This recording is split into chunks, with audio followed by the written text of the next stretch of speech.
Hey, welcome back to another episode of the She's Making an Impact podcast. I'm your host, Rachel Ngom. Today, I am bringing you Gary Harpst, and he is a wealth of knowledge when it comes to running a kingdom business and entrepreneurship. So, under Gary's leadership from 1980 through 2000, Solomon Software grew to more than 400 employees, servicing over 40,000 clients worldwide, and was sold to Great Plains Software in 2000.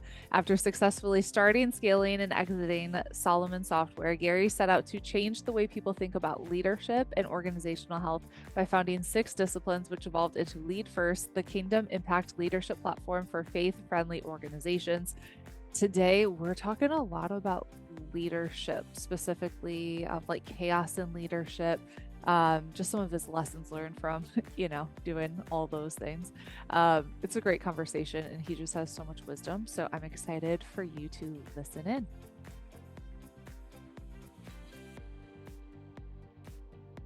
Hey, Gary, welcome to the show. Well, thanks, Rachel. Looking forward to it a lot. Yeah. So tell us a little bit about you and what you do.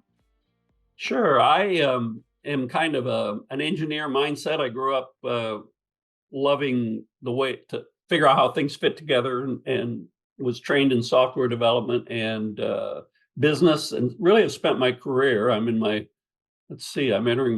fourth decade as a CEO. So but all that time has been the intersection of business and faith and technology. That's been kind of the mixture of my life to date. We started a company in way back in 1980, before you were born, that was perfect timing because 9 months later the IBM PC was introduced and the whole market exploded, and we grew very fast for many years, and that's how I lost my hair, And then we sold that business, in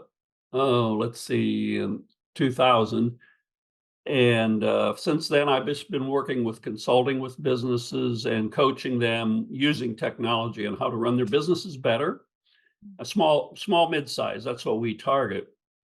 But about 2 or 3 years ago, God kind of nudged me and said, how about coming alongside Christian business leaders and taking what you've learned about how to run a business, but overlay it with best practices for having an impact for the kingdom with your business. Mm-hmm. So that's what spawned the book I wrote recently. Yeah. So tell us, what's the name of the book you wrote? Built to Beat Chaos is the name of it. It's really about leadership, leading yourself or leading others. Yeah. With a biblical set of principles. Okay. So the first company that you created, it was Solomon Software, is that right? That's right. Okay. So from 1980 to 2000, how many employees did you have before you sold that company? We went from me to about almost 450, something like that. Okay. And that organization, we're probably the number 3 market share, somewhere close to that in the United States. And we were the last privately held large market share player. And so others began to talk to us about either acquiring us, or so we knew we had to go public or merge with somebody who was. And we combined with our nearest competitor, which was Great Plains. And within a short period of time, Microsoft was looking at the combined entity to enter that market. And Doug Burgum, who was the CEO of Great Plains, had good relationships with Microsoft. And so within 6 months, the sale had been announced to Microsoft. Wow. Okay. So 450 employees. What were some of like the lessons learned in terms of leadership of being responsible for that many people? Well, it's so challenging as a first time CEO or someone starting a new organization. When you start, the dynamic, what gets you going is this burning passion to build something or serve something, do something that you know how to do and would love to make happen. And if you do that well, then you start growing, and pretty soon the role of leadership is changing from the original idea of what you're building to building an organization that can do what you had a passion for. And that's really a whole different skill set. So, you get about somewhere in the neighborhood of 10, 15 employees. One of those employees is going to start to have a department. Mhm. You're going to have 3 or 4 people in support or engineering. And so all of a sudden you've got 2 layers between you and the front lines, and then you get to 50 or 100 of people, and you've got 2 or 3 or 4 layers, and so that whole mindset is quite a lot to adjust to because you've never done it before. And somebody coined the phrase, "You're building the plane while you're flying it," and that is the way it feels Yeah. in that journey from for me in 1 to 500 employees or 450 or whatever. Yeah. Did you have, so I'm just thinking of, like, you start the business doing the thing that you love to do, but then you eventually have to shift into the CEO role. Did you have to give up the thing you love to do? Did you love being the CEO? Were you able to like bring the two together? Well, you gradually learn to lead other people. You have to give them ownership and responsibility. The clearer you can be about what they own, the better they will function. And the more you respect the ownership you've given to them, the more motivated they are to solve problems and deliver on that. And so that's counterintuitive because you got the business started by having your hands on everything, Mm-hmm. being involved in every decision. And so learning to let go and delegate is a challenge for all of us. And this isn't just a business thing, it's a raising children thing. Hmm. How do you nurture your children to take ownership and responsibility and let them make mistakes, but don't let them get killed in the process? Yeah. So, yeah, Yeah. yeah. Did you have any big like leadership challenges or failures as you went through Oh that my goodness. process? We don't have enough time in this to talk about all the failures. Um, I'll give you one example. It just seems um, it's the sublime and the ridiculous all at once. We happened to win an award in PC Magazine in 1985, and PC Magazine at the time had 1 million subscribers. The industry was exploding on computers. Nobody knew what they were, so PC Magazine was kind of the Bible, if you will, of high tech. Well, they reviewed 7 or 8 accounting systems that year, one per month, and we were the last one they reviewed. And they gave us this stunning headline: "The most powerful accounting system ever created," or something like that. Our business almost tripled in 90 days. And you think, "Oh, that's a success story." Well, Well, uh, what happened? Of course, we didn't have the internet back then, and people would call and ask questions or report an error or something. So we had to put in 70 phone lines. We had so much business we couldn't handle it, just answer the phone. yeah, And we didn't have enough people trained to answer 70 phone lines. And so you would put the best people you had as managers. They're no longer answering the phone, and you put green people that don't know anything on the phones. It was just a laboratory and lots of uh, managing of growth. It really took us more than a year and a half to kind of recover from that great success. yeah, So that's an example of probably if I had more experience as a leader, I would have maybe it would have taken us half the time to get through that problem instead of 18 months. But right. it would have still been a problem. Anybody growing that much that fast is going to be a problem. Yeah. Quality problem. Yeah. And there are other significant failures being, excuse me. Can you edit this? Yeah. Yeah. Sorry, I'm losing my voice. No, you're fine. Okay. um, a couple years later, after this success, we started building a next generation product. And I'm an engineer. I like to build things. And it was the wrong idea. We spent way too much money on it, and it wasn't really the right product at the right time. And it almost put us out of business, cash flow wise. And so there was another lesson of being willing to let go of things. I was taught to hang on, never quit.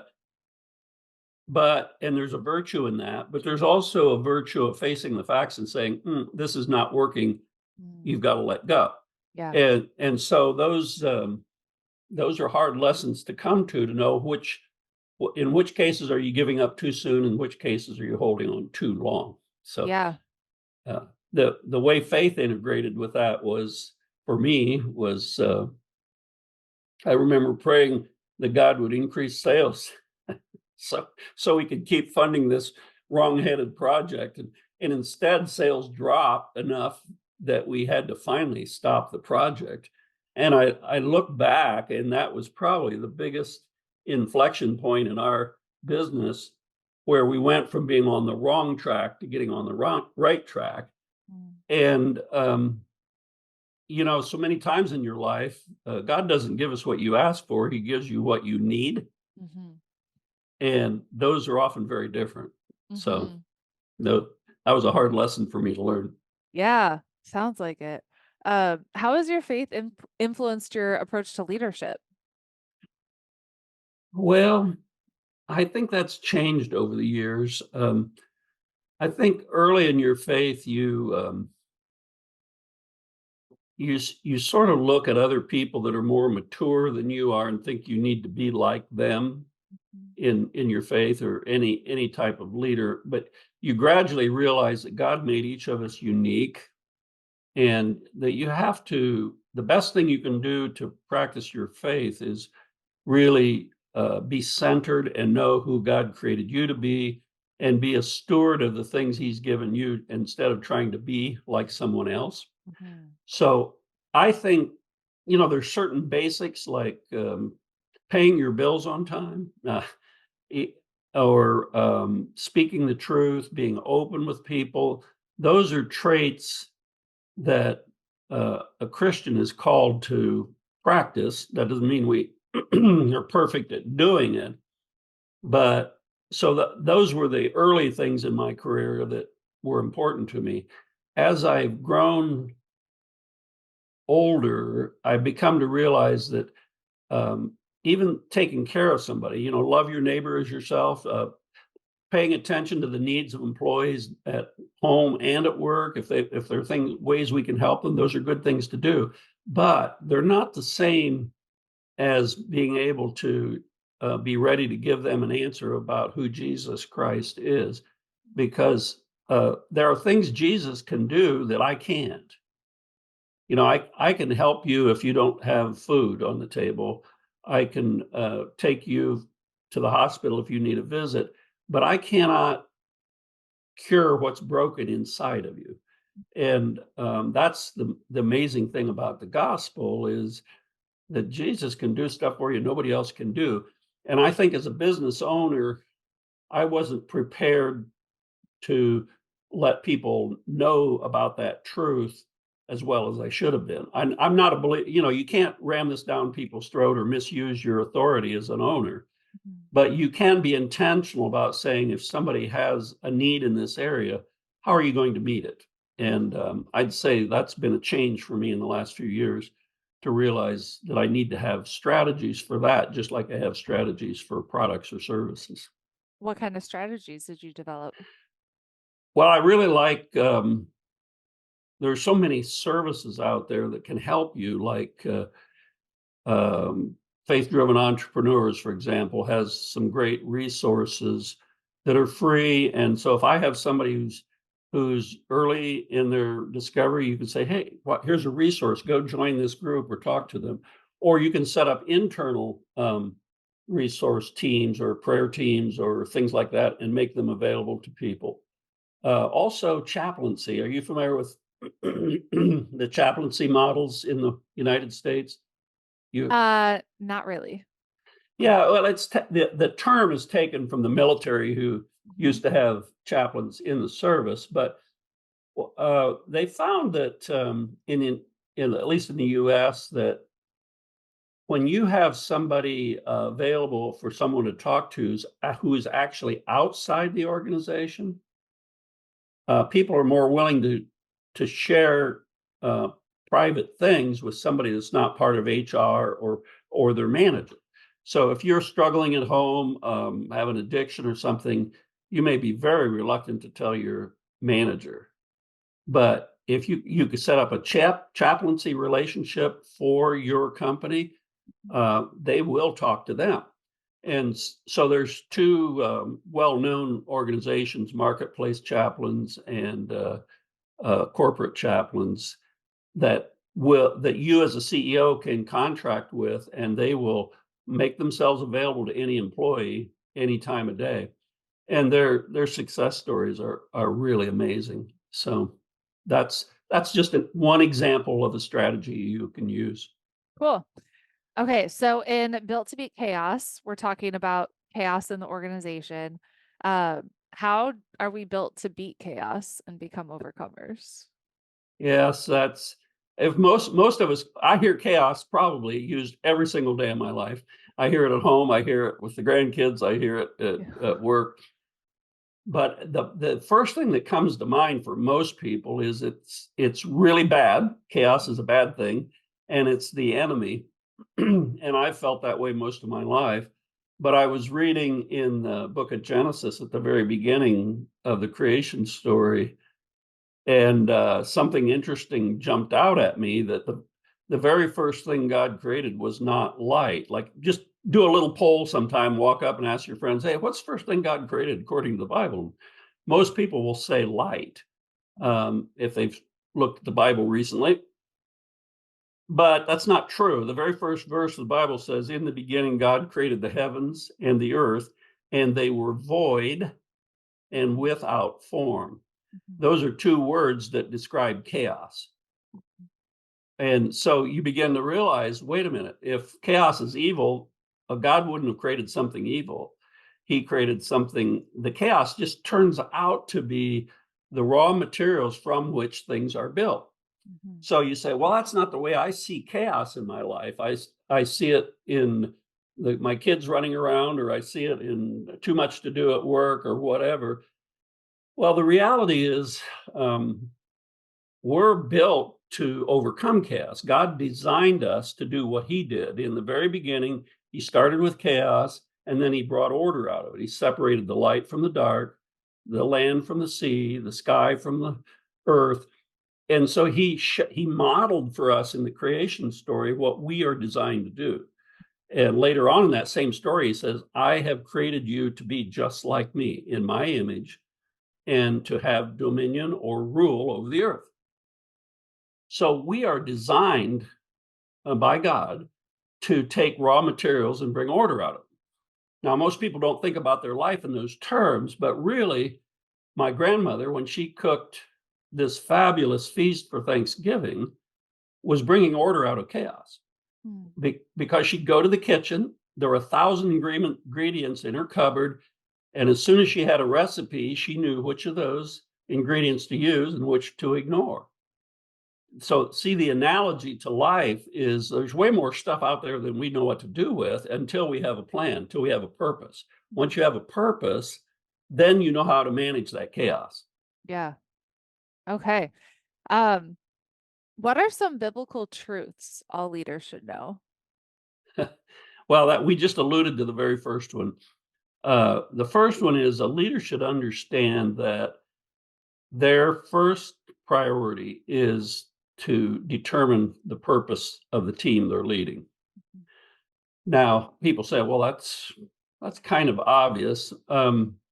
But it's not as obvious as it sounds, because you'll read books on, hey, you need to determine your purpose in your life. Well, the truth is, it's not that simple. That we have multiple purposes. And I happen to be sitting in a stickly chair. It's a handcrafted piece of furniture made in New York. I think third or fourth generation family makes it. And if you were to ask the man who made my chair, what's the purpose of that chair?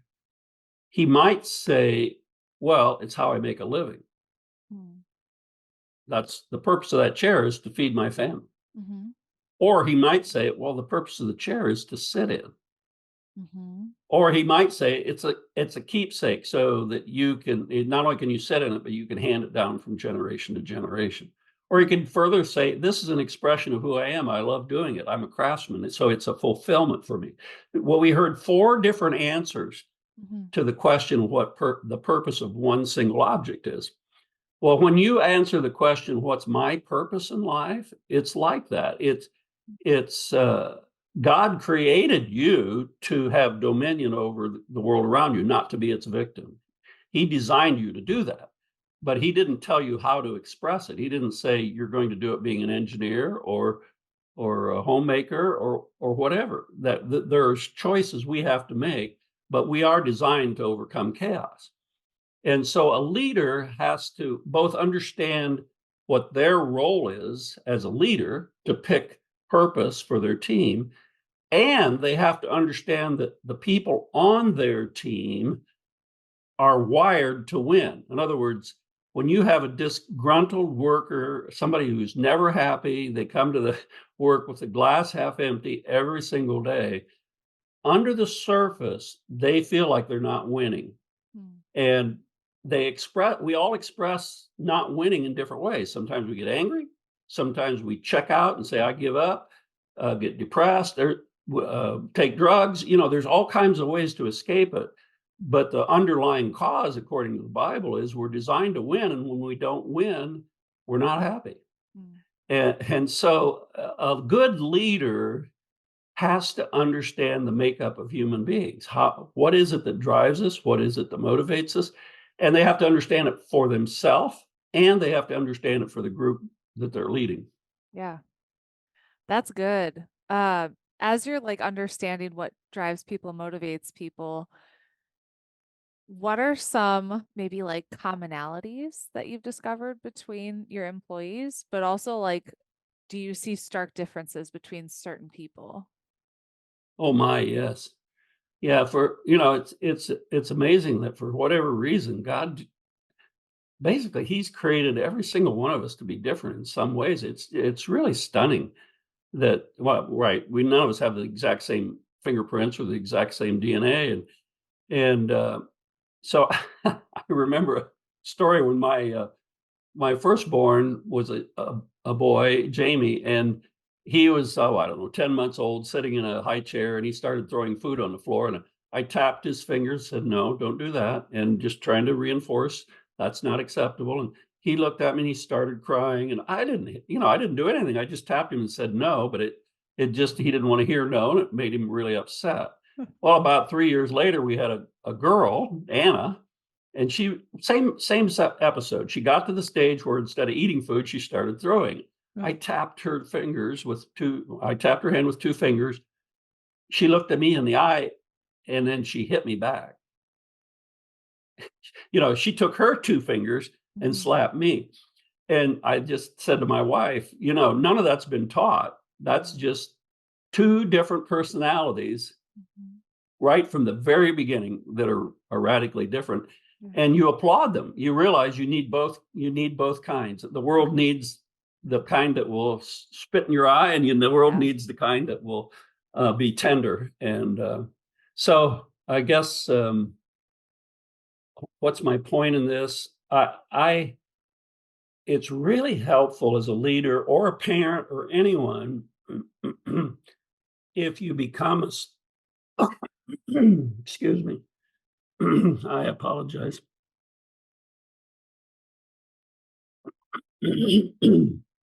It's really helpful as a leader if you become a student of human desire. In other words, you begin to step back from people instead of reacting to their actions and creating this escalating reaction. You pause and think, what is behind that? And maybe even ask Mhm. them and just calm down and say, well, tell me what you're thinking and feeling. What's wrong? And instead of attacking them, all that does is escalate. Mhm. Um, and so I mean, it's taken me decades to quit reacting and start realizing that every action is a result of something underneath. And Yeah. takes, I don't always do that. I still get angry sometimes or overreact, but it never helps. Right. Yeah. Yeah. It's so interesting how like you were talking with the kids, how just God wired us so differently. And I didn't realize it so much until I met my husband because I'm very competitive, grew up in a competitive family. Like we'd be on Yeah. vacation playing spoons and somehow someone would end up bleeding because, we're all want to win. Um, Did you and have brothers? I have an older brother. He's 4 years Yeah. older. Okay. Yeah. And athletes too. Yeah. Um, and so I meet my husband and he's a horse trainer and he's competing and he gets second place and he has this big smile on his face. He's so happy. And I'm like trying to understand. I'm like, you didn't win. How are you Yeah. so happy? And that's when I realized like he's wired differently and he's more like enjoying the process and he's proud of like how the horse did. And I'm wired to the point of like, you win and that's all you do. I think that's just such a great illustration, that awareness of what's different. And now I'm sure you've adjusted what you say to your husband. For sure. And Be- he's toned me down a little bit. I used to be yeah, like crazy, like Ruby personality. Now I'm more mellow. yeah, that's good. And you see in the factory environment and well, not just factories, but work in general, people are so frazzled. I mean, Mm, they're overworked yeah. and they react to that differently. Some get quiet, Hmm. some get angry. Hmm. But underneath it, it's the same issue is, "Well, I just don't think I can win in this job. There's too much to do," or so and so doesn't, you know what I'm getting at. Yeah. Leaders, I personally think leadership is, I mean, it's a funny way to say it, but I think leadership is the most important role we're called to. But I define leadership differently. I don't define it as a job description. I define it as a leader has to first lead themselves. Mhm. And leadership inside of you means you've thought through what you want and you know how to pursue it.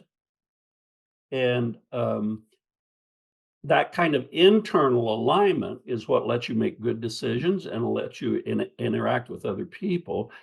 And if you can't lead yourself, then you can't interact with others. And we have so much chaos in this world, but it starts with the chaos that's inside of us, and Mhm. it spreads to chaos between us. Yeah. Um, So if you hadn't had the awareness you did with your husband, how long have you been married? Almost 14 years. Yeah. Yeah. If you hadn't made some adjustments by now, It'd be, yeah, bad. it'd be a whole lot more chaos, right? Yeah. Right, and you made adjustments inside of you because you Yeah. wanted to say, "Look, you didn't win." Hmm. Yeah. No, that's good.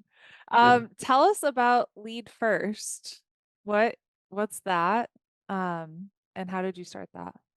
Yeah, that's a late stage nudge. Here I am in my early 70s, and, I feel like God's calling me to do something I don't know how to do. The story in the Old Testament going into the promised land, it's like, "God, I don't know how to get there from here." But I believe what Lead First represents is, my sense that God is trying to call me to take the 40 years of technology experience and and business experience and overlay it with 40 years of walking with the Lord and studying other practices that have really worked with Christians. There's so many examples of people who've been able to run businesses with a kingdom mindset and have tremendous impact on people's lives. So I've been studying those things and trying to put together a single platform in Lead First that comes alongside a CEO or a business owner and says, look, if you're going to grow from 5 people to 50 or 100, it's going to be take everything you can do to manage the business side. And if you want to lay kingdom building on top of it, those two can feel like they're competing, and we'd like to help them integrate them so that they can both grow a great business and do kingdom building at the same time. Save some. We can't wave a wand and make a miracle happen, but God can. And so I think that's what God's leading me to do with Lead First. We call it the first leadership operating system for faith-driven organizations. That's the tagline we use. Cool. What are some of those kingdom principles? Well, number one, I already mentioned you've got to get the purpose right, and so Hmm. so many times with a young CEO like me, where I was years ago, I'm thinking about growth and market share and how to keep up with competitors. We want to get them to start thinking in their business strategy, okay, how are you going to take care of people, body, soul, and spirit as this organization grows? So we'd like them to be intentional, encourage them to be intentional. Not only how are you going to build channels of distribution and marketing and sales, but how are you going to build into the organization itself and do it from a faith perspective? So there's a strategy element. Another element is how do you develop people? What as you grow, you've got to build leaders, and the biblical model for that is that you mentor. You pour into a few people and teach them to pour into the next layer. Where so many times organizations want to just quote throw training at the problem. They'll say, well, let's do a webinar or a seminar or something and send everybody over there and hope a miracle happens and bring them back. And that's just not the way Jesus did anything. He walked with people, he explained it, he showed them, and let them do it on their own. And so you cannot grow an organization that's going to be sustainable unless you invest in people. And you can't hire it done. I mean, you can do some of it, but you have to really step into it yourself. So those are just a couple examples. There's a lot more. There's how do you measure success? People want to win, so they need to know what they're responsible for. And people are often not very good at defining responsibilities and giving authority or giving feedback on how to improve it. So there's a lot of blocking and tackling that you just have to do right in a growing organization. So we lead first, we benchmark people, help them see where the gaps are, and do it by department or by leader. So we can say this leader's struggling with this leader's struggling with this. Different things at different times. Okay. What challenges do you see Christian CEOs having in today's marketplace? Well, I think in today's world in particular, I think social media has had a lot to do with this. I'm not blaming it. Social media is just a tool, but there's a feeling that you can't be true to your faith and run a business. There's this idea that you've got to separate or you shouldn't mix them together. And that really is a mistake. We're doing it in our education system, et cetera, where we're teaching people, we're spiritual beings. Even if you don't believe in God, most people believe there's something more to us than what we can see and touch. And it does not make sense to ask people not to integrate that important part of their life. And I'm just not advocating Christianity. We're all on a journey to understand truth, right? I think we can all agree on that. It doesn't matter what faith system. You would like to know the truth in your life. And the best way to know your truth is to practice what you believe is true, and then you'll find out what works and what doesn't.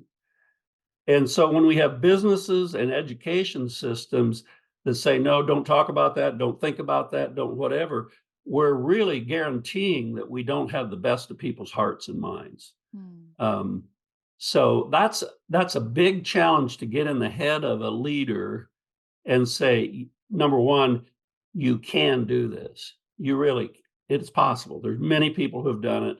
And so that's part of our job, is to show them examples. Here's somebody who did this. Here's somebody who did this. Here's somebody who did this. The second one is to step up and say, okay, I guess I can do it. Do I really want to? And that's harder, right? Like losing weight or getting fit. Well, yeah, I guess I can do that, but do I really want to? So what can we as Christian CEOs do to influence culture and create an impact? what can they do? Yeah. Wow. I'll just give you one example. There's a Coca-Cola bottling company called Coke Consolidated, and they, for years, their CEO has advocated that the company honor God with what they do and their policies. Well, COVID came, and their business didn't fall off during COVID because people were staying home. And so they needed more soft drinks and those sorts of things. So their business was fine. but they had 18,000 employees, 16,000 employees, and many of their spouses of their employees lost their jobs. So this is a matter of public record. They're a public company, and Co-Consolidated offered to pay a portion of the spouses' salaries for a year. Wow. Not their own employees, their employees' spouses. Wow. And what happened out of that? It's just an act of love. It didn't make any sense from a profit point of view or anything like that, but they felt like it was the right thing to do. Well, as a result of that, the interest in Bible studies and faith and chaplaincy doubled. And Jesus says the most powerful thing we can do is love people. And not love them in a 50-50, I'll do this for you if you do this for me. Love them because he loves them. Yeah. And that's it. No questions asked. It's unconditional. When we do that, it changes things. And so if you can build an organization, and this is just my opinion, we've got 150 million people going to work every day in the United States. We've got 70 million people going into the education system, counting higher education. And in both cases, we're going in for 6-8 hours a day. With church, how much time are we spending in church? An hour, 2 hours, maybe go Wednesday, another hour or two. So there's no comparison about where you can have the most impact. In my opinion, the highest calling is to run a great business and take care of people. Love them like Jesus did. You can't do more good than that. So good. What does it mean to you to make an impact? To me, to make an impact? Yeah. I mentioned earlier, I, for a long time, said, loving somebody, giving them a glass of water. Jesus uses that example. He said, that won't be forgotten. It's so important. But the real impact is if you can help somebody really come into relationship with Christ, because then their life has changed forever. He promises to give eternal life. I can't do that. So I would say in today's world, one way to have an impact is just be ready. I think it's in 2 Peter, it says, be ready always to give a reason. Yeah. We're not supposed to knock the door down and beat people up to become Christians. It doesn't work. But if we love them, build great businesses, people will ask, well, why did you do that? Why did you pay my husband's salary? Why did you do that? You say, well, because Christ loved me. So if you earn that right and speak the truth about who Christ is, you're going to have an impact, an eternal impact. Yeah. So good. Where can we connect with you? Oh, leadfirst.ai is our website.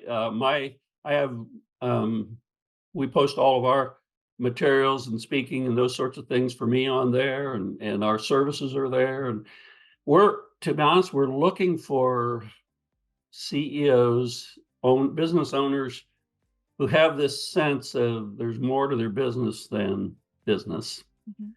And they want to figure out, they have to run the business right. If you don't run the business right, you can't do anything else. So you've got to do that. But if they want to do more than that, we'd like to come alongside those kind of leaders and help them. Amazing. Thank you so much for being on the show, Gary. Really appreciate you. Well, thank you, Rachel.